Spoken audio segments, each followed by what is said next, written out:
Bonjour et bienvenue dans cette formation du langage Python. Aujourd'hui, nous allons continuer notre projet d'adresse book. Nous allons voir aujourd'hui comment créer l'événement associé à la sélection d'une ligne de l'objet TreeView. C'est-à-dire, quand on sélectionne un enregistrement quelconque, on doit y avoir l'apparition ici de la photo de profil du client, son identifiant, son nom, les informations supplémentaires, etc. Nous allons donc créer un événement et l'associer à l'objet tree.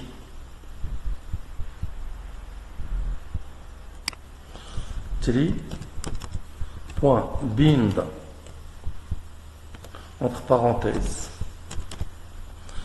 J'utilise l'événement TreeViewSelect.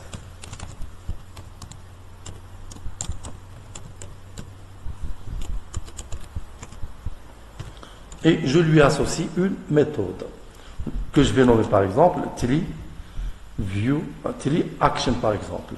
TreeActionSelect. Et donc je dois créer une méthode nommée TreeActionSelect. C'est elle qui va gérer l'événement.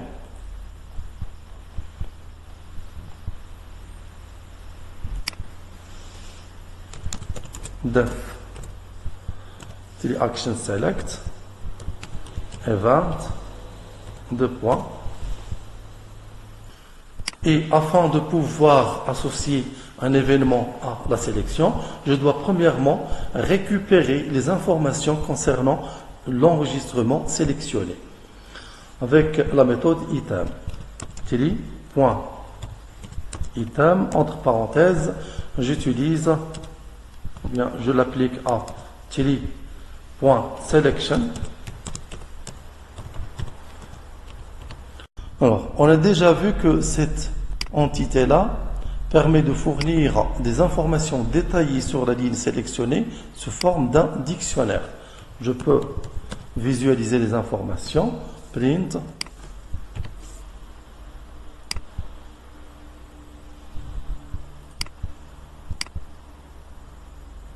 quand je sélectionne, les informations seront affichées ici sous forme d'un dictionnaire.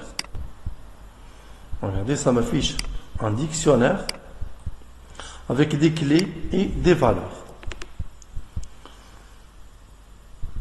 La clé que nous aurons besoin, c'est la clé value. C'est elle qui fournit les informations. Vous voyez, la clé value fournit les informations sur la ligne sélectionnée, ou bien les données de la ligne sélectionnée. 1, Clara, numéro de téléphone. Clara est une cliente âgée de 37 ans, directrice, etc. Donc, la clé dont nous aurons besoin, c'est la clé value. Je peux appliquer ici la clé value pour obtenir les informations sur la ligne sélectionnée, bien les données de la ligne sélectionnée.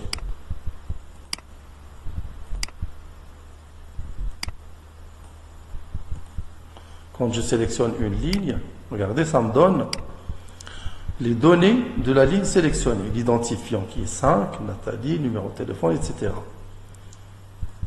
Je sélectionne la ligne 2, l'identifiant c'est 2, le nom c'est Majid, numéro de téléphone, etc. Ça me donne 2, Majid, numéro de téléphone, etc. Et si je veux obtenir par exemple l'identifiant, j'ajoute un crochet et je prends l'index 0.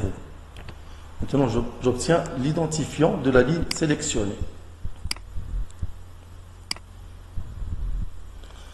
Par exemple, ici, l'identifiant c'est 7. Quand je sélectionne, ça va m'afficher 7. Quand je clique ici, je sélectionne la ligne 9.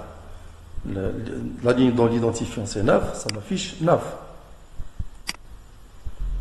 Et si je veux obtenir le nom de la ligne, ou bien le nom de l'enregistrement, j'utilise l'index 2, pardon, l'index 1.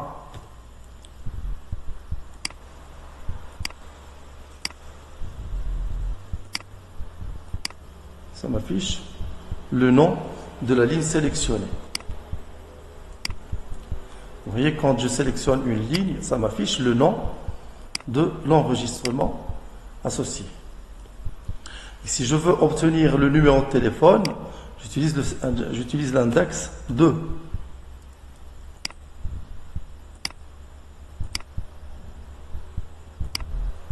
Donc ça m'affiche le numéro de téléphone. Et ainsi de suite. Si je souhaite obtenir les informations supplémentaires, j'utilise l'index 3.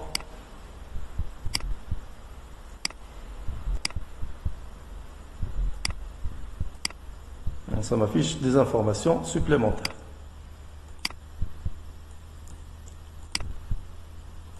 Nous allons voir maintenant comment peut-on afficher la photo de profil de chaque utilisateur.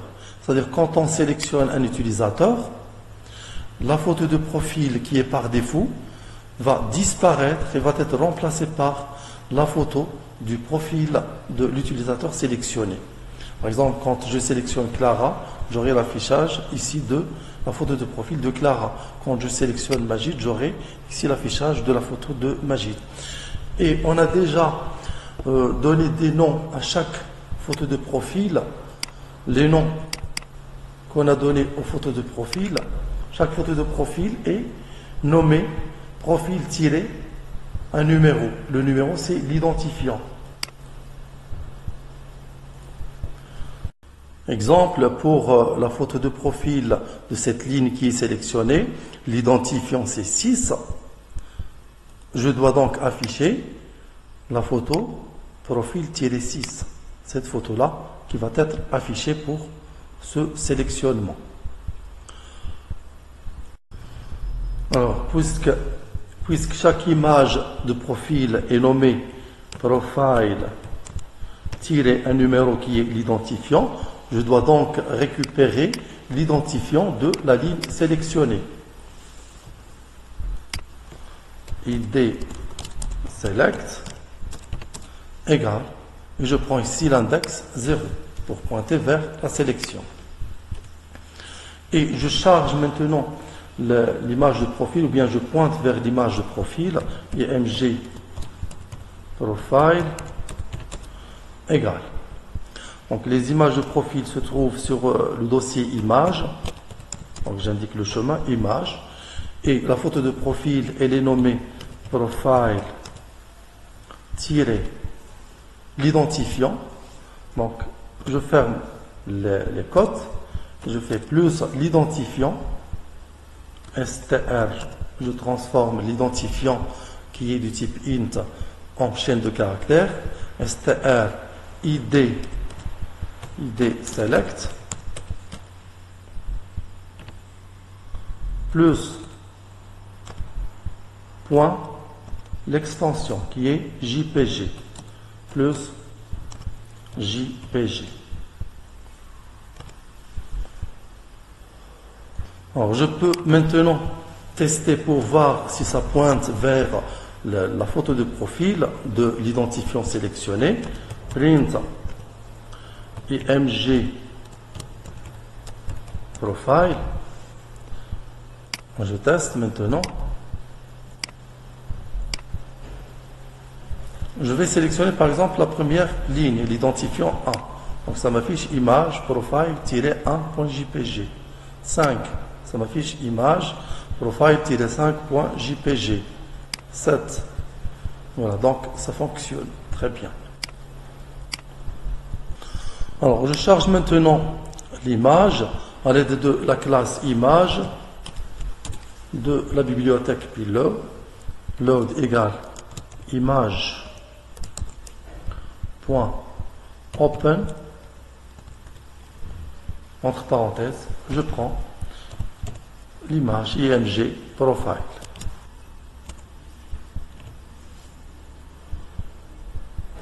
Et ensuite, je redimensionne l'image.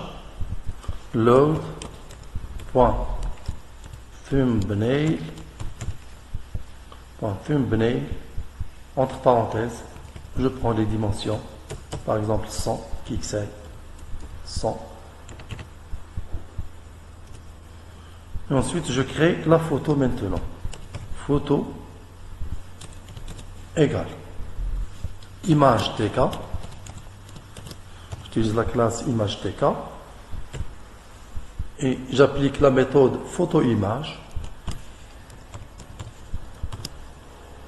Photo-image, entre parenthèses, je mets ici l'objet load.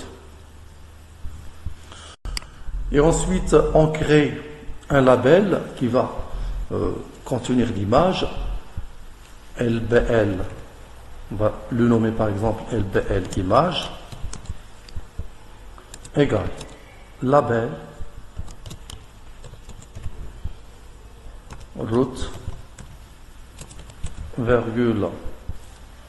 Je mets comme option image égale photo.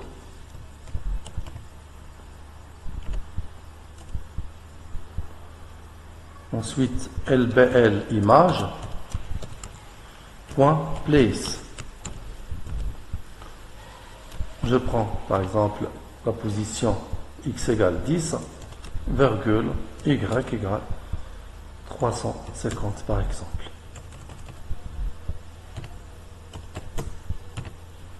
Et il ne faut pas oublier qu'il y a déjà un label qui contient la photo de profil par défaut. Nous l'avons nommé label image. Il faut la détruire au sein de la méthode. On va détruire ici le label image. Label image point destroy.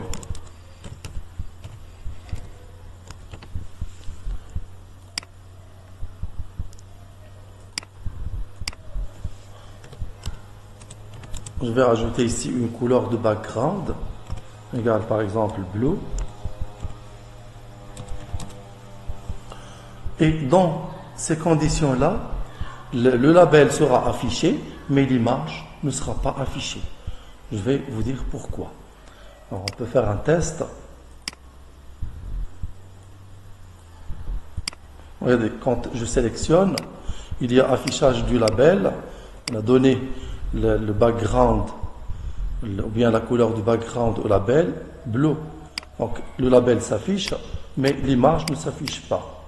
Tout simplement parce que une image traitée par la bibliothèque Pileux ne tient pas au sein d'une instance object ou bien au sein d'une méthode. Donc on doit enregistrer l'image au sein d'un dictionnaire et que le dictionnaire soit enregistré à l'extérieur de la méthode.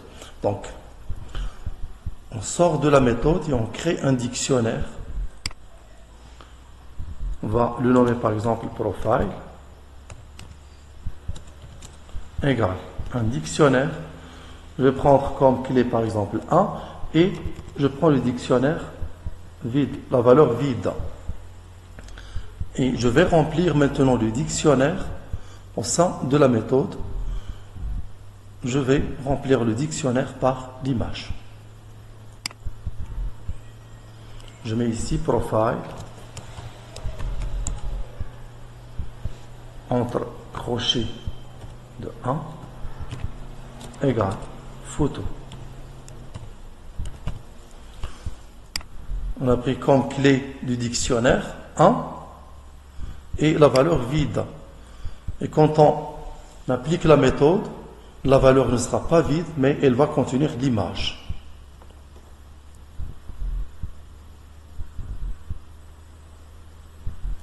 Profile de 1 égale photo. Je teste maintenant.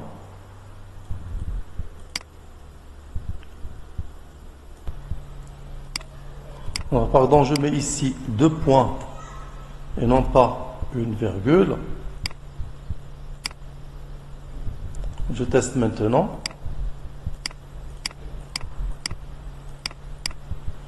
Quand je sélectionne un enregistrement, ça m'affiche la photo de profil associée. Je peux maintenant supprimer la couleur du background.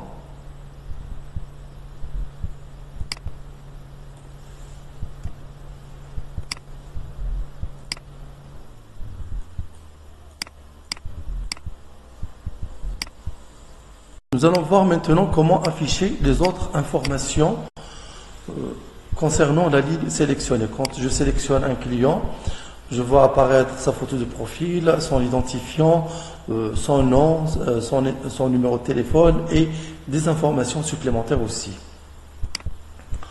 Alors, je dois récupérer premièrement les informations sur la ligne sélectionnée.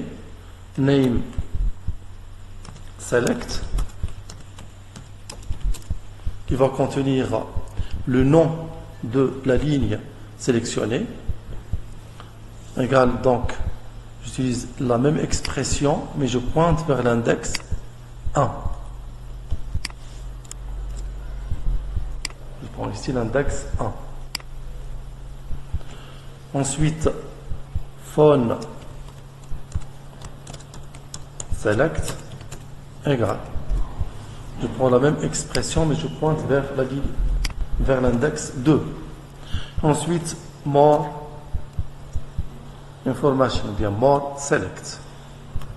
More info select égal. Et je pointe vers la ligne 3.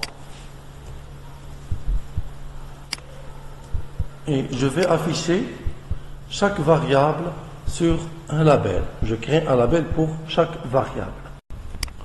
Alors, je commence par le label identifiant, label ID, LID égale label route virgule texte égale ID deux points et j'ajoute l'identifiant de la sélection qui est ID select. Mais puisqu'il s'agit d'une variable de type int, je dois le transformer en une chaîne de caractères. Et ensuite, je place le label lid.place.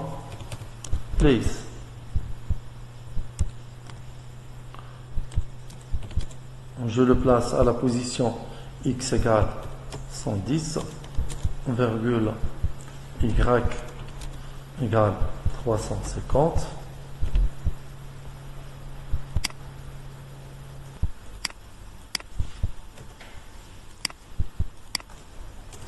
Ensuite, le label name, name égale label route virgule texte égale name plus j'ajoute la variable name select. Je place ensuite le label name.place. Je prends la position x égale 110, virgule y égale 380. Ensuite, je crée le label pour le numéro de téléphone, lphone égale label route virgule texte égale texte égale phone, pardon, ici c'est égal texte égale phone plus str de phone select. Ensuite, lphone.place.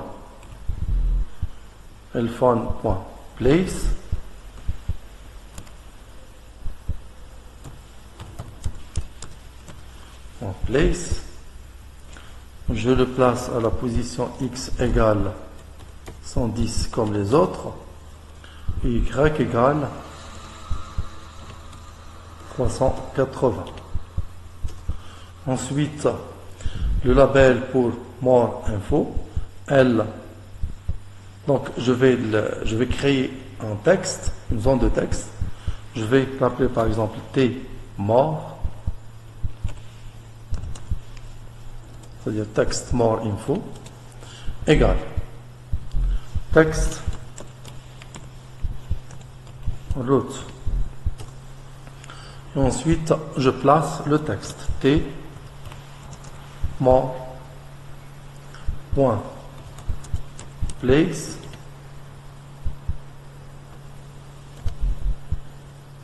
point place. Je prends la position x égale 260 virgule y égale 360 virgule, et je prends la largeur wide égale 280, et ensuite high égale 100, et ensuite je vais insérer le texte T more point insert. Je vais insérer les informations supplémentaires du client. Insert and pour insérer le texte à la fin, virgule more info, deux points, plus la variable more info select.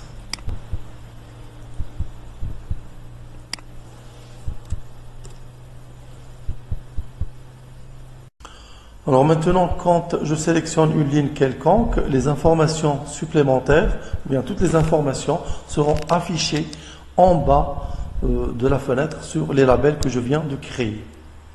Alors pardon, ici je vais augmenter la valeur Y, puisque les deux, le label name et le label phone seront affichés l'une sur l'autre. Donc je vais mettre ici 410. Je teste maintenant. Quand je sélectionne une ligne, ça m'affiche la photo de profil associée, l'identifiant, le nom, le numéro de téléphone et les informations supplémentaires. Je sélectionne une autre. Oui, quand je sélectionne une ligne quelconque, ça m'affiche l'identifiant, la photo de profil, les informations supplémentaires, etc. Et voilà, c'est terminé pour aujourd'hui. Merci. Au prochain tuto.